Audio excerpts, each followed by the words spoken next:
오늘 우리에게 주신 하나님 말씀 느헤미야서 11장 1절부터 14절까지 말씀입니다.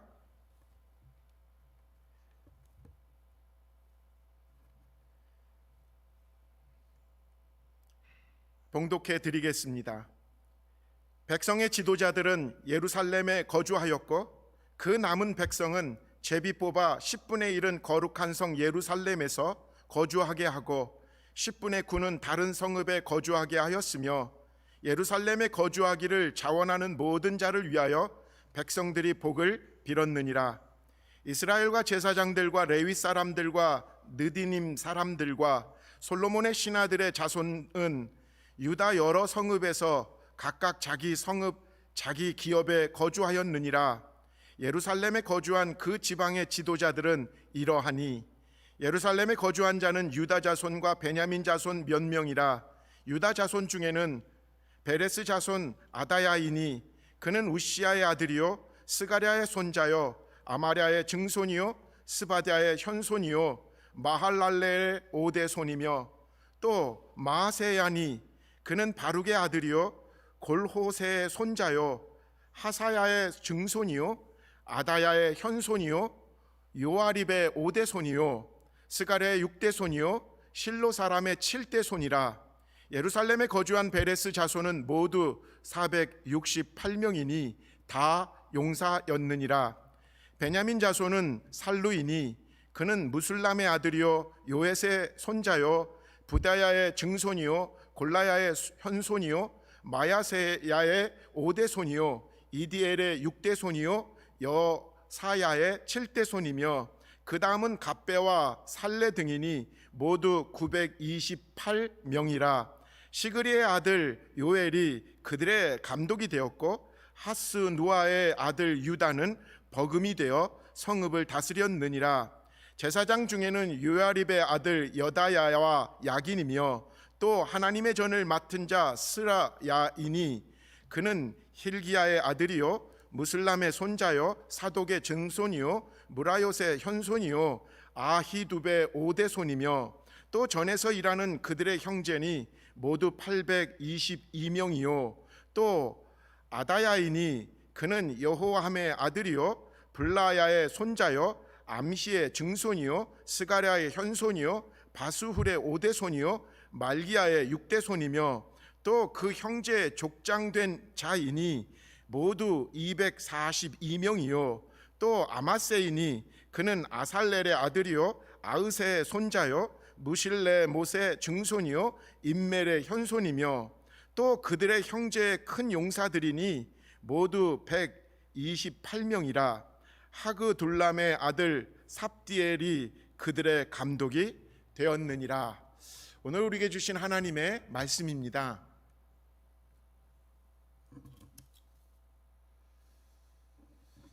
제가 목회를 하면서 늘 성도님들을 만나고 대할 때마다 느끼는 생각이 있습니다. 야, 참 성도님들은 다양하구나. 그런데 그 다양함이 어쩌면 하나님께서 허락하신 다양함이기 때문에 이 다양함을 잘 연합하고 잘 화합하게 하면 이 다양함이 어느 한쪽으로 치우치지 않고, 여러분 한번 생각해 보세요. 독수리가 좌우의 날개가 균형 있게 펼쳐질 때 창공을 향해서 높이 나르는 것처럼 교회도 다양한 성도들이 건강한 공동체를 이루기 위해서는 좌와 우, 이 다양성이 조화를 이루어서 이렇게 잘 협력할 때 교회의 성장과 또 부흥의 원동력이 되게 될 것이라고 믿습니다.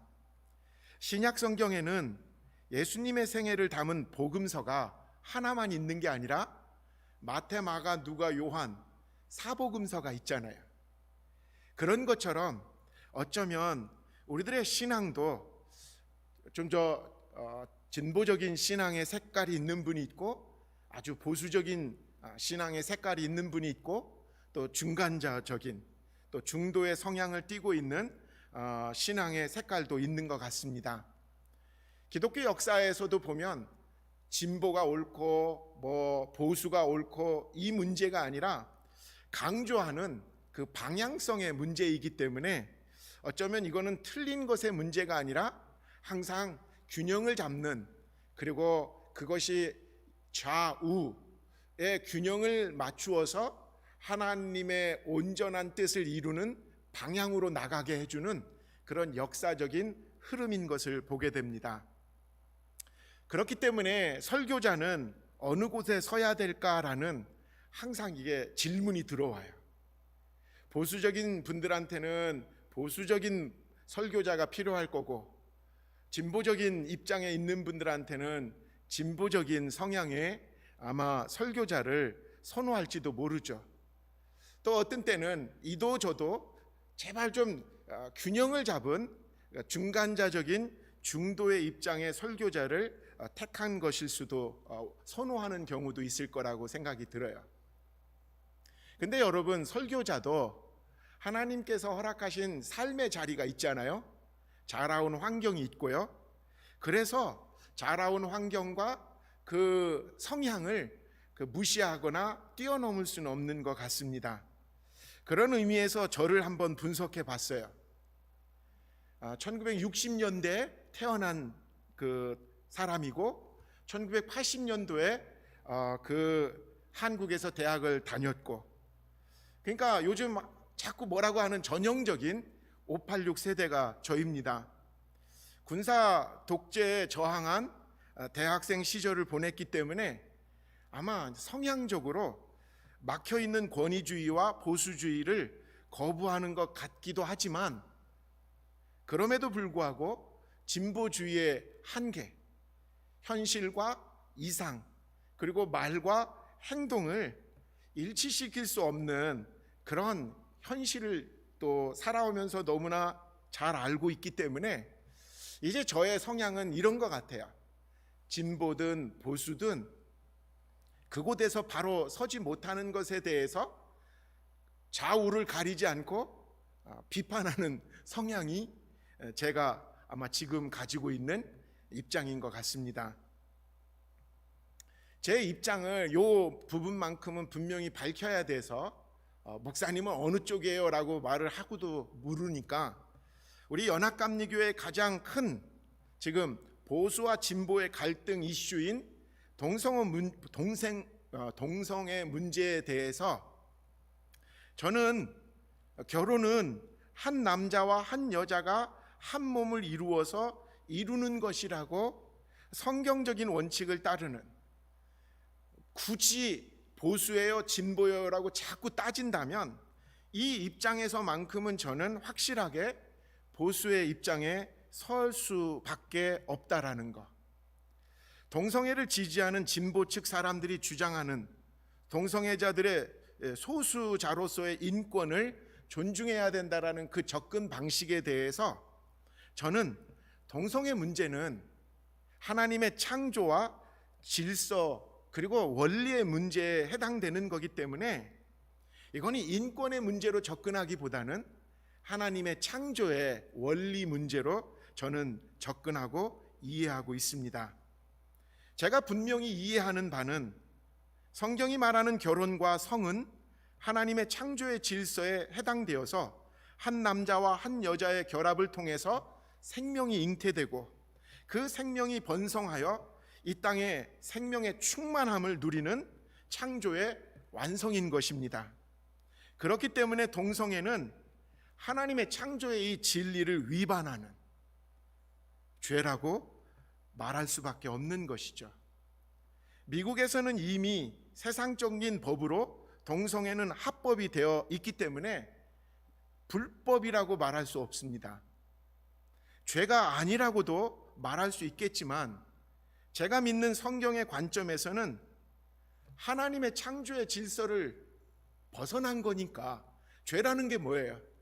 하나님께 벗어난 게 죄거든요.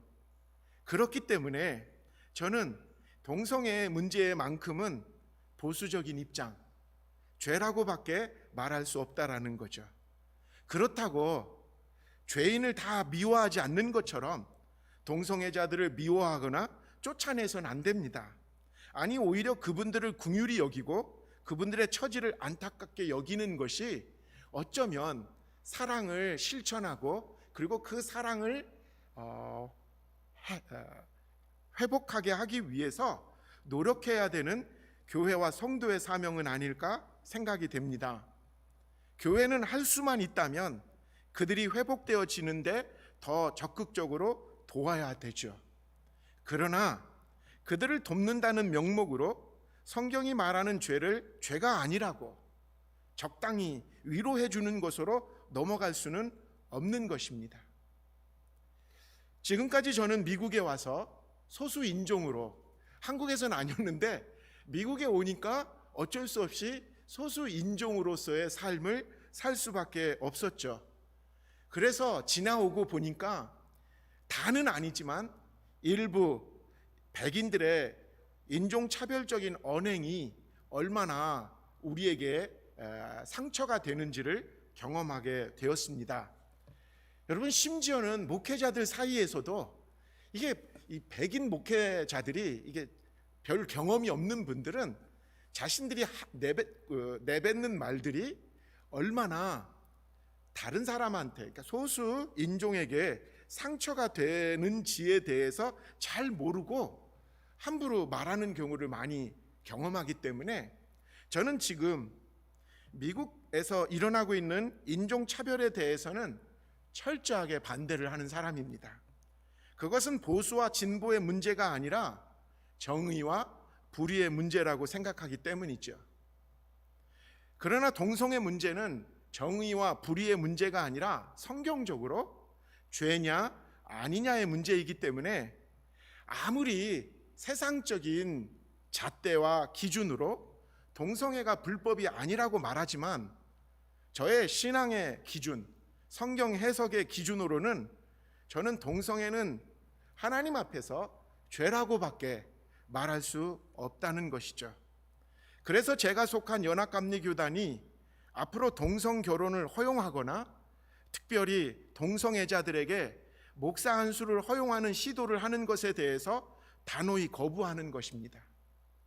이것은 창조의 질서를 무시하고 인간의 무한한 욕망을 향해 질주하는 것에 용납하는 행위이기 때문에 그렇다고 저는 생각합니다.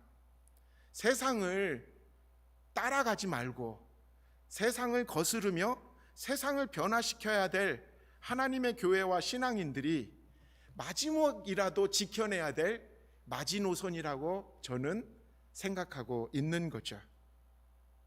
아무튼 진보와 보수의 입장에서 이런 상황에 있는 것이 저입니다.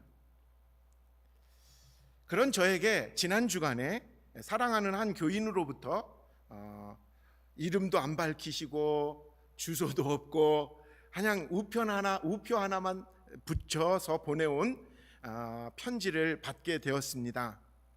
아마도 최근에 저의 설교에 대해서 본인이 좀 불편하셨던 것 같아요. 그래서 아주 정중한 표현으로 아주 짧은 글을 보내오셨습니다. 목사님, 좋은 설교 감사합니다. 하지만 여러 번 하신 것처럼 정치, 당, 정치인 비판하는 언급은 설교 시간에 피해 주셔야 하지 않을까요? 설교가 정치적 목적으로 사용되는 것 아닌지 우려가 됩니다. 감사합니다. 제가 이 편지를 먼저 읽으면서 처음에는 좀 머리가 하얘졌었어요. 그리고 이게 계속 좀 읽어봤거든요. 그러니까 짧은 글이지만 그러면서 최근에 제가 설교에서 자주 언급한 이 미국 이 코로나 바이러스나 이민 정책에 대하는 이 행정부와 정책에 대해서 좀 여과 없이 비판한 내용들이 좀 떠올랐어요. 제가 아무리 중간자적인 입장에서 언급을 하였다고 해도 듣는 분 입장에서는 본인이 선호하거나 지지하는 정당이나 정부에 대해서 제가 편파적인 비판을 한 것처럼 들릴 수도 있겠구나 라는 생각이 들어서 송구해지더라고요. 이 짧은 편지를 읽으면서도 저는 제가 설교 전체가 아닌 아주 짧은 언급이었음에도 불구하고 어떤 분은 이 한마디 때문에 그날 말씀 전체를 제대로 들을 수가 없는 입장도 되겠구나. 설교를 듣는데 잘못된, 오히려 제가 방해거리가 되지는 않았나? 참 송구한 마음이 들었습니다. 사실 좀 개인적으로 그분한테 좀 이렇게 연락하거나 좀 양해의 말씀을 좀 구하려고 했는데 정말 주소지도 없고 성함도 안 밝히고 어쩔 수 없이 좀 긴 시간, 이 시간 좀 양해를 구하고 또 그분에게 감사의 말씀을 꼭 드리고 싶습니다. 보내주신 편지가 설교자로서 정말 얼마나 사명이 중요한지를 더 깊이 새기는 계기가 되었습니다. 진심으로 감사드려요. 제가 그 편지 받았다고 기분 나빠하는 사람 절대로 아닙니다. 그 설교, 그리고 제가 앞으로 또 감당해야 될 사역들을 보면서 기분 나쁜 감정이 아니라 참 이런 분들이 또 교회의 균형을 잡아주시는 분들이구나 감사하는 마음이 있었습니다. 자, 이제 오늘 본문 말씀으로 들어가 보겠습니다. 느헤미야는 백성들과 함께 적들의 방해와 공격을 무릅쓰고 성벽을 온전하게 재건해 냅니다. 불타버린 성문들을 다시 달고 그 52일이라는 짧지만 않은 그 기간 동안에 예루살렘 성을 완전히 복원해 냈습니다. 얼마나 자랑스럽겠어요. 그런데 그 복원된 예루살렘 성에 들어와서 살겠다고 하는 사람들이 오늘 본문을 잘 읽으면 적었다라는 것을 알게 됩니다. 왜냐하면 그 예루살렘 성은 치안이 확보되지 않은 아주 위험한 곳으로 아직 남아 있었거든요. 그리고 처음 지어놨고 그동안 사람이 살지 않았던 것이었기 때문에 편리한 시설도 없었던 것 같아요. 그러니까 여러분, 우리가 어느 곳에 살 때 항상 고려하잖아요. 이게 좀 편안한가? 그리고 좀 안전한가? 사람들이 택할 수 있는 주거 지역으로서 지금의 예루살렘이 두 가지 가장 중요한 것이 확보되지 않은 상황이었기 때문에 예루살렘 성에 살고자 하는 사람이 적었다라는 거예요. 치안 문제만 해도 그래요. 이 북쪽에 있는 사마리아를 관할하는 이 총독이 산발렛이었는데, 이 산발렛을 중심으로 예루살렘 성이 다시 세워지고 자기들이 내려가는 길을 막아버린 거예요. 남쪽으로 내려가서 이게 무역을 이게 왔다 갔다 하는데 거추장스럽게 돼버린 거예요. 예루살렘 성이 자기들이 내려가는 통로를 막았다라고, 그리고 막았고, 그래서 이 사마리아 사람들 산발렛을 중심으로 도비야, 게셈이라는 이 지도자들을 중심으로 호시탐탐 예루살렘 성을 무너뜨리기 위해서 굉장히 지금 벼르고 있는 상황이었기 때문에 치안이 확보되지 않은 상황이었습니다. 이렇게 안전이 보장되지 않고 불편한 성에 들어가서 성전에서 드려지는 예배가 회복되어져야 되고, 그리고 다시 이제 포로가 돌아왔으니까, 그리고 하나님의 말씀으로 다시 무장했으니까, 그리고 말씀대로 살기로 작정을 했으니까 이제는 뭐예요? 이제 정확하게 언약 공동체가 되는 중심이 성전이 있는 예루살렘 성이 되는 거거든요. 그러니까 이 예루살렘 성에 사는 백성들은 새로운 역사의 중심에 있는 사람들이었어요. 그것을 이제는 알았기 때문에 세상적이고 인간적으로 안전이 확보되어지지 않고, 그리고 불편했었던 그 상황을 뛰어넘어서 결단하고 또 그것에 순종하여 예루살렘 성으로 들어가서 살았던 사람들이 누굴까? 그게 오늘 본문 내용입니다. 저는 저와 여러분들이 오늘 이 본문을 읽으면서 하나님께서 새로 시작하는, 저는 분명히 이 코로나 바이러스 이후 하나님의 역사는 새로워질 수밖에 없다라고 믿거든요. 새로운 공동체를 이제 형성해야 되는데, 이 공동체를 형성해야 되고 그리고 모여져야 될 이 결단하는 순종의 사람들이 누가 돼야 되는지를 오늘 본문을 통해서 우리가 좀 배워야 되는 그런 본문입니다. 첫째로, 어떤 사람들이 이 거룩한 성 예루살렘에 들어가기로 순종했는가? 하나님의 뜻에 순종한 사람입니다. 예루살렘 성벽이 재건되었음에도 그들이 기쁜 마음으로 살겠다는 사람은 아까 말씀드린 대로 적었어요.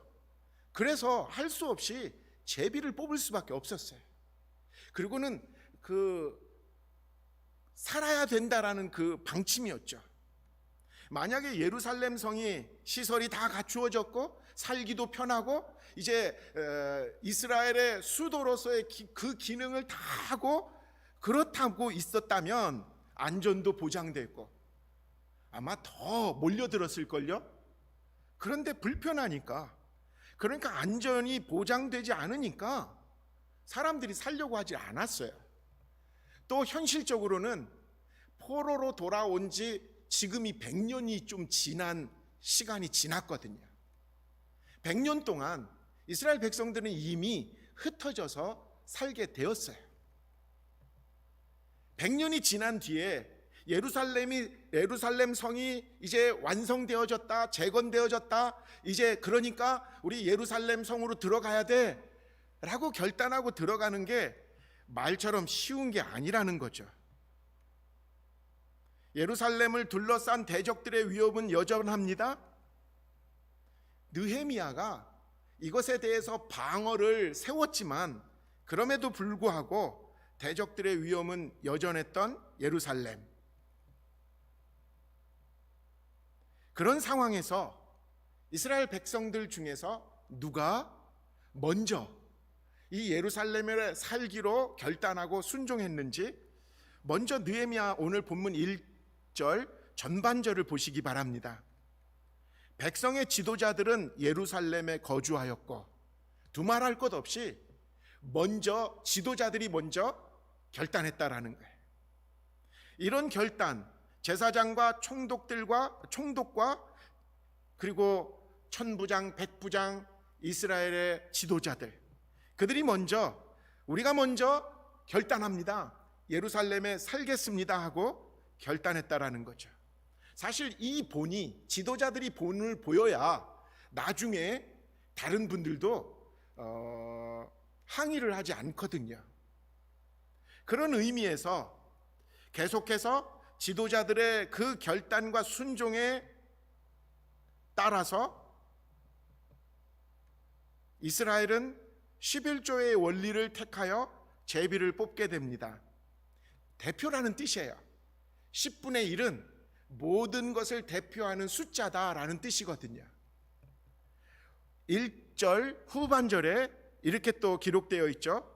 그 남은 백성은 제비 뽑아 10분의 1은 거룩한 성 예루살렘에서 거주하게 하고 그 10분의 9는 다른 성읍에 거주하게 하였으며, 이것은 바로 거룩한 성 예루살렘은 하나님이 택한 자들에 의해서 그리고 택함 받은 자들이 사는 성이다라는 것을 확인하는 작업이었어요.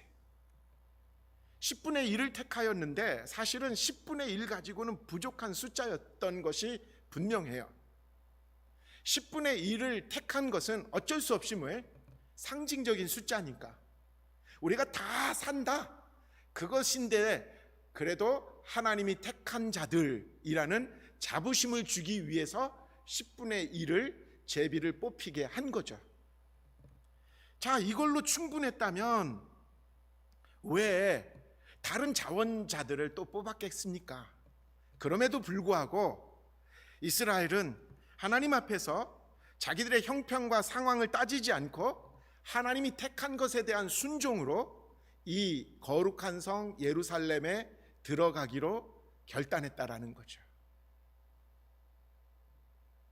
주님의 부르심 앞에 우리들의 형편을 따지기 시작하면 아마 아무도 들어갈 사람이 없었을 거예요. 이것도 해야 되는데요, 저것도 해야 되는데요, 이것만 마치고, 이런 이유들이 참 많거든요. 그런데도 아마 10분의 1로 택함 받은 사람들은 순종했던 것 같아요. 어느 누구도 예외를 적용해 달라고 말하지 않고, 하나님 감사합니다, 내가 뽑혔군요, 이 마음으로 하나님이 새로 이루어갈 이 언약 공동체의 중심에 서게 되었다라는 거죠. 이런 마음이 있는 것 같아요. 저와 여러분들의 삶 속에서도 하나님이 택했다라는 그 말씀, 그리고 하나님이 원하신다라는 그 마음이 들었을 때 우리가 이유 들기보다는 뭐예요? 아멘, 이렇게 순종하며 나아갈 때, 여러분 그것이 바로 뭐예요? 하나님 역사의 중심에 서는 사람들의 모습이라는 거죠.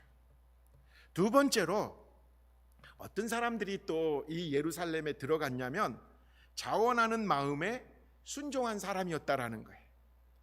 언약 공동체를 이루기 위해서 여러분 한번 보세요. 지도자들은 먼저 본을 보였어요. 우리가 먼저 살겠습니다. 그리고요, 제비를 뽑은 사람들이, 뽑힌 사람들 10분의 1이 순종해서 아멘 하고 예루살렘 안으로 들어갔습니다. 그런데 그 숫자만 가지고 그 넓은 예루살렘 성이 부족했던 것 같아요. 다 채워지지 않았던 것 같아요. 그래서 오늘 본문 2절에 보니까 읽어봅니다. 예루살렘에 거주하기를 자원하는 모든 자를 위하여 백성들이 복을 빌었느니라. 이게 참 멋있게 표현한 것이지만 한번 잘 생각해 보세요. 10분의 1로 꽉 채워졌으면 더 받을 수가 없거든요. 그런데 부족한 게 너무 많이 빈자리가 보이니까 이런 운동을 벌였던 것 같아요. 야, 그래도 채워야 되지 않냐? 그러면서 하나님의 성전을 지키며 예루살렘을 확실하게 온전히 틀을 잡기 위해서 예루살렘 성에 살아야 될 사람 하고 아마 광고를 했던 것 같아요. 그러자 그 말을 듣고 마음에 불편하지만 안전은 아직 확실하게 보장받지 못하지만 나라도 그 빈자리 채워야 되겠구나 하고 자원하는 사람들이 마음이 막 일어났다라는 거예요. 제가 하겠습니다. 제가 살지요. 제가 이사 가겠습니다. 이런 사람들이 이곳저곳에서 자원했다라는 거예요. 그 사람들을 이스라엘 모든 백성들이 뭐예요? 존중해 줬다라는 거예요. 그리고 축복해 줬다라는 거예요. 막 할 수 없이 막 끌려가듯이 예루살렘에 들어간 것이 아니라 기도하면서 하나님, 제가 해야죠. 하나님이 주시는 그 거룩한 부담에 대해서 자원하는 마음이 생기고 자원하게 되니까 이스라엘 공동체는 뭐예요? 축복해 줬다라는 거예요. 여러분, 그것이 바로 이스라엘이 언약 공동체로서 예루살렘에 사는 것, 예루살렘 성이 재건되고 처음 예루살렘에 거주하며 살아야 되는 것이 세상적으로는 불리하고 세상적으로는 어려운 일일지 몰라도 이 자원하는 사람들이 축복을 받음으로 말미암아 어떻게 된 거예요? 예루살렘 성에서 사는 것이 셀레브레이시 되는 거예요. 축제가 되는 거예요. 자원하는 마음은 바로 이런 축복을 우리에게 줍니다. 할 수 없이 당신 차례잖아, 당신이 해야 되겠구만 해가지고 지적받아가지고 할 수 없이 하는 일이 아니라 자원하는 마음으로 제가 하지요, 제가 감당하겠습니다, 제가 여기 있습니다 하고 자원하는 사람들이 막 몰려들 때 여러분, 그 공동체가 얼마나 이 마음에 기쁨이 살아날 수 있겠냐라는 거예요. 이게 없었으면 아마 한숨 쉬며 이렇게 갔을 거야. 어쩌다가 내가 뽑힌 거야. 근데 자원하는 사람들이 함께 모이게 되니까 하나님의 일이 축제가 되는 거예요. 감사가 되는 거예요. 그리고 예루살렘의 성 안에서 사는 것이 기쁨으로 변하게 되었다라는 거죠. 저와 여러분의 삶 속에서 특별히 교회라는 신앙 공동체에서 자원하는 마음, 이것이 빠진다면 아마 우리는 할 수 없이 하는, 아니면 지옥 가기 싫어서, 아니면 조금 더 많은 복을 받기 위해서 어쩔 수 없이 일하는 자가 될 수밖에 없을 텐데, 자원하는 마음 때문에 교회에서 아무리 수고하고 헌신해도 기쁨이 있는 것은 바로 이 마음 때문에 그렇다라는 거죠. 마지막으로 세 번째는요, 예루살렘 성 안에 산 사람들의 명단이 오늘 좀 굉장히 길잖아요. 또 누구인데 그 사람이 어떤 집안 사람이었고, 그게 뭐 7대 손까지도 막 거기 언급되어 있는데, 그 사람들이 누군지에 대해서 밝히려고 하는 거거든요. 예루살렘은 이제 이스라엘의 중심 도시가 돼야 되거든요.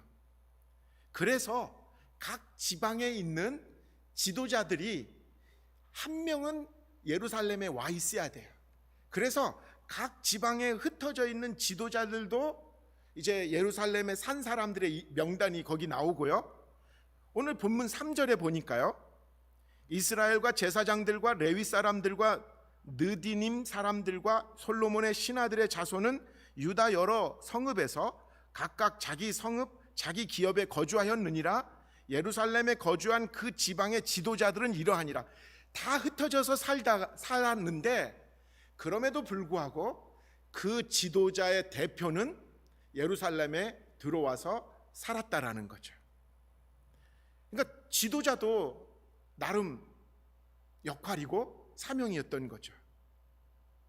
그리고요, 이 예루살렘 성은 성전이 들어있는 성이었기 때문에 제사장과 레위인들, 그리고 성전에서 일하는 막 일꾼들도 예루살렘 안에 들어와야 됐습니다. 뿐만 아닙니다. 아직도 이게 안전장치가 부족한 성이기 때문에, 전투 상황이 진행되어지고 있기 때문에 방어에 싸움에 능한 용사들도 예루살렘 성으로 들어왔다라는 것을 보게 돼요. 그게 오늘 6절 얘기예요. 예루살렘에 거주한 베레스 자손은 모두 468명이니 다 용사였느니라. 군인이었다라는 거예요. 싸움 잘하는 아주 전쟁에 능한 자들이었다라는 거죠. 이렇게 하나님의 성 예루살렘은 그 성이 기능을 제대로 하게 하기 위해서 각자의 은사에 맞춘 사람들이 순종하여서 들어와서 살게 되었다라는 거죠. 교회가 하나님의 거룩한 성으로서의 그 역할을 감당하기 위해서 오늘도 각종 은사의 사람들이 함께 연합하고 함께 힘을 합쳐야 되는 이유가 여기에 있습니다. 하나님의 부르심에 순종하는 것, 그리고 그 은혜에 감격하여 자원하는 마음으로 참여하는 것, 그리고 교회의 필요에 자신의 은사를 통해서 여기 있습니다, 저는 이걸로 섬기죠 하고 헌신하는 사람들이 채워질 때, 교회는 정말 하나님의 영광을 이 땅에서 드러내는 제대로 된 신앙 공동체로 세워지게 될 줄 믿습니다. 코로나 19으로 인해서 교회는 어쩔 수 없이 어려움을 겪고 있습니다. 그저 모여서 계속 지내면 해결될 수 있는 일도 이렇게 한참 지나서나 할 수 있고 또 진행할 수 있는 일이 됩니다. 그러나 이러한 과정에서 알게 모르게 교회가 이렇게 진행되어지고 또 사역을 유지할 수 있는 것은 보이는 곳에서 보이지 않는 곳에서 섬겨주시는 교우들이 있었기 때문입니다. 예배를 위해서 한 주도 거르지 않고 헌신해 주시는 예배 섬김이들, 대면 예배 재개를 위해서 넘치도록 지원해 주신 방역자원 봉사팀의 섬김들, 교회 데크 공사를 위해서 매주 딱 10명씩 자원봉사자들이 모여서 땀을 흘리는 섬김들, 교회 잔디를 깎기 위해서 매달 돌아가면서 섬겨주시는 남선교회와 속회 회원들, 속회를 위해서 빠짐없이 매달 훈련에 임하는 속회 인도자들, 어려운 가운데서도 힘을 다해서 헌금해 주시는, 열심을 내주시는 성도님들, 외롭고 답답한 가운데서도 교회를 위해서 눈물로 기도해 주시는 권사님들, 집사님들, 그분들을 위해서 늘 전화해 주시고 그리고 기쁨의 언덕을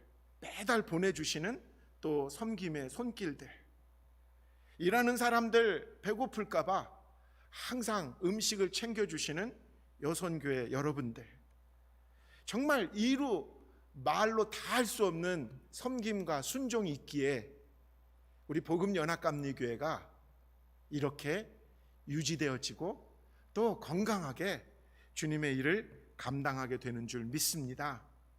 여러분, 이것이 함께 모아질 때 분명히 새로운 시대, 새로운 문명에 우리 복음연합감리교회가 하나님의 귀하게 쓰임받는 도구로 그 중심에 우뚝 서게 될 줄 믿습니다. 기도합니다. 고마우신 하나님, 교회가 교회되는 것이 무엇인지를 오늘 또 느헤미야서 11장의 말씀을 통해서 깨닫게 해주셔서 감사합니다. 우리 한 사람 한 사람이 예루살렘 성을 채운 사람들, 그 사람들이 된 것처럼 순종하게 하여 주옵시고 자원하게 하여 주옵시고 우리의 가지고 있는 모든 은사들 아낌없이 사용하게 하여 주옵소서. 감사합니다. 우리 주님 예수의 이름으로 간절히 기도합니다. 아멘.